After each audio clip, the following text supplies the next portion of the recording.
மனிதனை பொறுத்த வரைக்கும் இந்த உலகத்தில் அவன் எடுக்கக்கூடிய முயற்சிகள் எல்லாம் நீங்கள் எடுத்து பார்த்தீர்கள் என்று சொன்னால் சுருக்கமாக அது ஒரு இலக்கை கொண்டது தான்.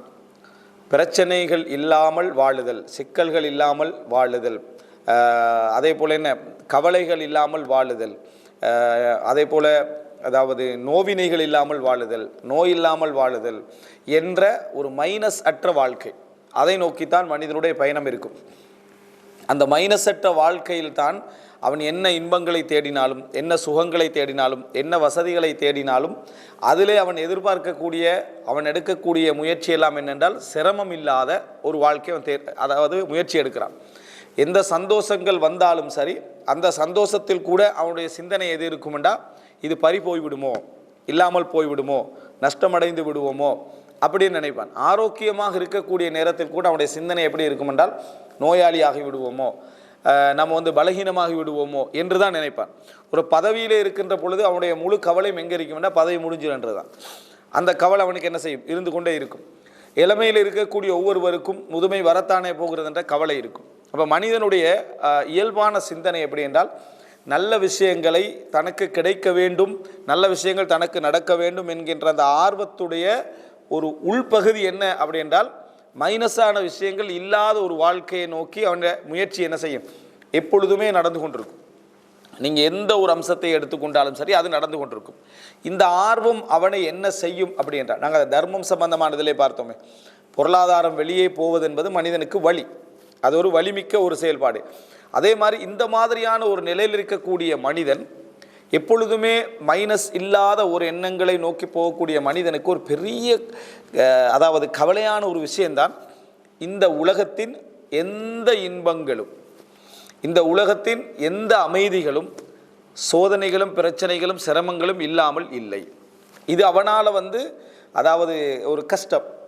அதை நினைத்து பார்த்தால் அவனுக்கு இதில் இருந்து ஒரு ரிலீஸோடு கிடைக்காதாண்டு எண்ணம் என்ன செய்யும், சுதந்திரமாக விட்டுச்சேன்னா. நீங்கள் எண்ணங்களை சுதந்திரமாக விட்டீர்கள் என்றால் அந்த எண்ணம் எதை தேடும் என்றால், இதிலிருந்து வெளியாகிற வழியை அதாவது எங்கும் இருக்காதா அப்படி என்கின்ற ஒரு சிந்தனை அவனுக்கு இருக்கும். இப்போ மனிதனுடைய மிக ஒரு கவலையான ஒரு மனிதனுக்கு ஆழ் மனதிலே பதிந்திருக்கக்கூடிய ஒரு கவலை என்னென்றால், எந்த இன்பங்களாக இருந்தாலும் எல்லாம் சிரமம் கலந்ததாகத்தான் என்ன செய்யுது இருக்குது. அப்போ இதிலிருந்து நாம் வெளியாக முடியாதா என்ற கவலை மனிதனை விட்டு என்ன செய்யாது, போகாது. இதனால் அவன் வெறுக்கக்கூடிய ஒரு விஷயமாகத்தான் இந்த உலகத்தில் நடக்கக்கூடிய எந்த மைனஸுகளுமே என்ன செய்யும் இருக்கும். இப்படிப்பட்ட நேரத்தில் அல்லாஹு தஆலா இந்த சிரமங்களை பற்றி குர்ஆன், சிரமங்களை பற்றியெல்லாம் தலைப்பு, ஆனால் அதை பற்றி ஒரு 5-10 நிமிஷம் புரிஞ்சு கொள்வதற்காக சொல்கிறேன். சிரமங்களை பற்றி அல்லாஹ் குர்ஆனில் என்ன சொல்கிறான்னா, லக்கத் ஹலக்கனல் இன்சான ஃபி கபத். கபித் என்று சொன்னால் மனிதனுடைய ஈரலுக்கு சொல்கிறது கபித். கபத் அப்படி என்று சொல்கிறது என்னென்னா போராட்டம், அதாவது என்ன சிக்கல், மனிதன் சிரமங்கள் கஷ்டங்களுக்கு கபத் என்று சொல்லுவாங்க. அல்லாஹ் குர்ஆனில் லக்கத் ஹலக்கனல் இன்சான ஃபி கபத், மனிதனை நாம் சிரமத்தில் படைத்திருக்கிறோம், மனிதனை நாம் சிரமத்தில் படைத்திருக்கிறோம். அப்போ நீங்கள் இந்த உலகத்தில் எந்த ஒரு கட்டத்தை தாண்டினாலும், எந்த இன்பத்தை அடைந்தாலும் அதில் உங்களுக்கு சிந்தனை சிரமமோ உடல் சிரமமோ ஒன்று இருந்தே ஆகும். சிந்தனை சிரமமோ உடல் சிரமமோ ஒன்று இருந்தே ஆகும். சில நேரங்களில் ஒரு இன்பமே துன்பமாக இருக்கும், ஒரு இன்பமே துன்பமாக இருக்கும். உதாரணமாக, அதாவது இரவு முழுமையாக முழித்து ஒரு சந்தோஷத்தை அனுபவிக்க நினைப்போம். ஹராமோ ஹலாலோ மனிதன் சிந்தனையில் இரவு முழுமையாக இன்றைக்கு என்னது, நாங்கள் நைட்டில் முழித்து ஒரு டான்ஸு, ஒரு பாடல், ஒரு சினிமா இப்படி நினைப்பான். அல்லது இரவு முழுமையாக முழித்து குடும்பத்தோடு சந்தோஷமாயிப்பான் ஹலாலான வடிவத்தில். இப்படி இருக்கக்கூடிய மனிதனுக்கு உலகத்திலே மிகப்பெரிய நியாமத் தூக்கம். அது ஒரு சிரமமாக அவனுக்கு மாறும். ஒரு இன்பத்தோடு இன்னும் ஒரு இன்பம் என்ன மோதிர சந்தர்ப்பத்தில் அது இன்று தூக்கம் வருது, என்னால் என்ன செய்ய முடியவில்லை, அதனால் சந்தோஷமாக இருக்க முடியவில்லை என்ற ஒரு சிரமம் எதா மாறுது, ஒரு இன்பமே அவனுக்கு என்ன செய்யுது, துன்பமாகுது. முழுமையாக அவனுக்கு தூக்கம் இல்லாமல் இருக்கிறது விருப்பமானு கேட்டால் இல்லை, இந்த நிமிடம் மட்டும் என்ன செஞ்சிடும், அது இல்லாமல் போயிடும். சில இன்பங்கள் சில நேரங்களில் வரக்கூடாதுன்னு கூட மனுஷன் என்ன செய்யறான், நினைக்கிறான். அதனால் அல்லாஹ் தஆலா என்ன சொல்லி காட்டுறான்டா, லக்கது ஹலக்னல் இன்சான ஃபீ கபத், மனிதனை நாம் சிரமத்தில் படைத்திருக்கிறோம். சிரமம் வேண்டா அது அவனை விட்டு போகாது. வயிற்றில் அவன் கர்ப்பமாக இருக்கக்கூடிய நிலையில இருந்து, அந்த தாய் சிரமப்படுறதுல இருந்து, அதில் நாங்கள் சிரமப்படுறதுல இருந்து வெளியே அவன் பால் குடிப்பதற்கு கூட கதறி பால் குடிக்க வேண்டும் என்கின்ற அமைப்பில் அல்லாஹ் தஆலா என்ன செய்திருக்கிறான், வைத்திருக்கிறான். அவன் பால் குடிப்பதாக இருந்தாலும் அப்போ அந்த நேரத்தில் நம்ம கவலைப்பட்டிருப்போம், அந்த நேரத்தில் வேதனைப்பட்டிருப்போம், அந்த நேரத்தில் சிரமப்பட்டிருப்போம். ஆனால் நாங்கள் மறந்துடுவோம். அப்போ அந்த ஒரு விஷயத்தை கூட அல்லாஹ் தஆலா சிரமம் என்ற பகுதியில் இருந்து தான் இறுதி வரைக்கும் மனிதனை வச்சுக்கிறான். அப்போ முதல் விதியாக ஒரு முஃமின், அதாவது ஒரு முஸ்லீம் அல்லாதவர் இந்த விஷயத்தில் எப்படி பொருந்தி கொண்டாலும் சரி, ஒரு முஸ்லீம் என்ன செஞ்சிடணும்னா, முதலாவது நம்ம இந்த உலகத்தில் சந்தோஷமாக நிம்மதியாக இருக்க வேண்டும் என்றால் அந்த சிரமத்தை வாழ்க்கையில் ஏற்றுக்கின்றது. அந்த சிரமத்தை ஏற்றுக்கொண்டு விட்டால் பிரச்சனையில் முக்காவாசி தீந்துடும். பொதுவாக நம்ம ஒரு பிரச்சனையை அங்கீகரிச்சிட்டோம்டா, இப்படி இருக்குமென்னு அங்கீகரிச்சிட்டோம்டா பொறுமைக்கான வாசல் திறந்துடும். சாதாரணமாக டிராஃபிக்கே இல்லாத டைமில் நம்ம வெளியே போகிறோம்னு நினச்சிட்டிங்களே, அந்த நேரத்தில் ஃபுல்லாக எல்லாமே ஜஹ்மாவாக இருந்தால், ஃபுல் டிராஃபிக்காக இருந்தால் மனசு சரியான அதாவது விசனப்படும். இன்னும் இந்த நேரத்தில் எப்படி இருக்குது, இவங்கெல்லாம் எங்கே போகிறாங்கன்ற லெவலில் நமக்கு ஒரு கோபமாகவே இருக்கும். அதே நேரம் சரியாக சண்டே மார்னிங்கில் நம்ம என்ன செய்கிறோம், வேலைக்கு போகிறோம், எவ்வளோ டிராஃபிக் இருந்தாலும் அமைதியாக போவோம். ஏண்டா ஆல்ரெடி நாங்கள் என்ன செஞ்சிட்டோம், இது இப்படி தான் இருக்கும் ரோடு அப்படின்றதுனால அமைதியாக போகிறோம். 1 ஹவர் 2 ஹவருக்கு என்ன செய்கிறாங்க, அமைதியாக போகிறாங்க.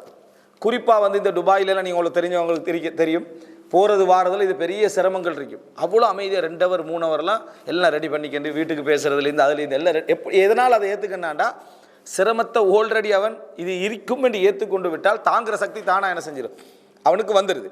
இல்லாத நேரத்தில், எதிர்பாராத நேரத்தில் அது வந்த உடனே தாங்குகிற சக்தி என்ன செஞ்சிருது, போயிடுது. அதனால் குர்ஆன் இந்த ஈமான் கொண்டவர்களுக்கு வழங்கிய மிகப்பெரிய நிஅமத்தே என்ன தெரியுமா, மிகப்பெரிய நிஅமத்தே என்னென்னா பயிற்சி. உள்ளத்துக்கு பயிற்சி கொடுக்குது, அறிவு கொடுக்குது, விளக்கம் கொடுக்குது. இந்த உலகம் சிரமத்துக்குரியது. இந்த சிரமங்களோடு தான் நீங்கள் என்ன செய்யணும், வாழணும். இந்த சிரமங்களை தவிர்த்து வாழ முடியாது. அது என்னது சுன்னத், என்னது வழிமுறை.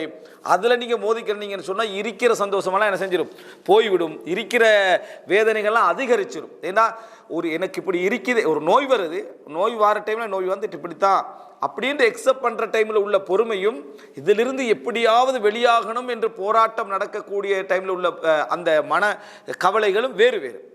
குடும்ப வாழ்க்கைன்னு நீங்கள் எடுத்துக்கோங்க. குடும்ப வாழ்க்கை என்றால் பிரச்சனைகள் இருக்கும் என்று விளங்கி புரிஞ்சவனுக்கு பிரச்சனை 25 தான் இருக்கும். ஏன்னா அவன் வார எல்லா பிரச்சனையும் அந்த 75க்குள்ளே போட்டுருவான். இது இருக்கிற விஷயம்தான்.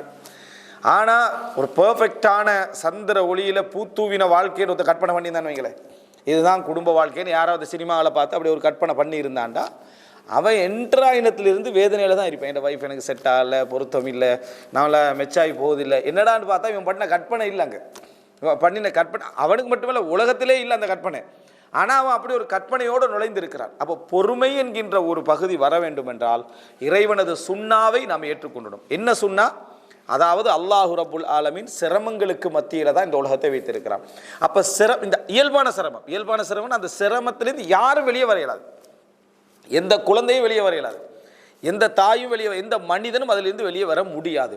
இதை ஏற்றுக்கொள்வது அப்படின்னா என்ன? இந்த உலகத்தில் நஷ்டங்கள் வருவது, மரணம் வருவது, இடைக்கால மரணங்கள் வருவது, நோய் வருவது, அதுபோல் எங்களது அதாவது தோற்றங்களில் நாங்கள் விரும்பாத அமைப்பில் நாங்கள் என்ன செய்வது, இருப்பது. எங்களுக்கு இப்படி இருந்தால் நல்ல மேண்டி நம்ம தோற்றங்களை என்ன செய்வோம், நினைப்போம், உயரங்களை நினைப்போம், அமைப்புகளை நினைப்போம், வாழ்க்கையோட அமைவுகளை எல்லாமே நம்ம நிறைய விஷயங்கள் என்ன செய்வோம், நினைப்போம், ஊர்களை நினைப்போம், சூழல்களை நினைப்போம். இந்த சிரமங்கள் இல்லாமல் வாழ முடியாது. முதல் விதி இதை ஒரு முஃமின் ஃபர்ஸ்ட் ஏற்றுக்கொள்ள பழகணும். கபத், இந்த வாழ்க்கை என்பது கபதோடு உள்ளது. அப்படின்டா இதை விளங்கிட்டான்டா, உலகத்தில் எந்த சந்தோஷம் வந்தாலும் ஒரு முஃமின் அதில் பேராசையோடு வைக்க மாட்டான். பேராசைன்னு சொன்னால் ஒரு தமாவோட பேத்து அதை அப்படியே எடுக்கிறதுக்கு நினைக்க மாட்டேன். காரணம் இது அண்மையில் என்னை விட்டு என்ன செஞ்சிடும், போயிடும். இதில் நான் பொறுமைக்கு ரெடியாக இருக்கணும் என்கின்ற ஒரு அம்சத்தில் அவன் எப்பொழுதுமே இருந்து கொண்டு இருப்பான். முதல் அம்சம்.